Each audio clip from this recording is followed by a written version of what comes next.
నన్ను అడుగుదాం పన్ను నొప్పికి ఏమన్నా చిట్కా చెప్తారో ఏమోనని. ఏమన్నా ఇప్పుడు వీడియో తీసి పెడదాం. నీకు పన్ను నొప్పి వస్తుంది కదా, ఈ పన్ను నొప్పి ఎలా పోతుంది ఏంటిది అనేది సబ్స్క్రైబర్స్ని అడుగుదామా?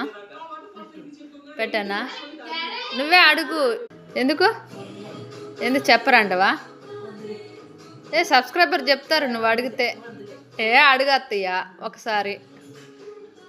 నొప్పి చెప్పు అత్తయ్య, ఎక్కడ నొప్పి వస్తుందా ఏంటిదా అని.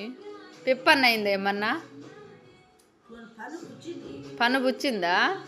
అవునా, లేకపోతే పీకేసానా పట్టగారు పెట్టి? అయ్యో నిన్ను చంపితే నాకేమవుతుంది చెప్పు. మరి నొప్పితో బాధపడుతుంటే నేను చూడలేకపోతున్నా. నేను పెట్టట్లే అమ్మా.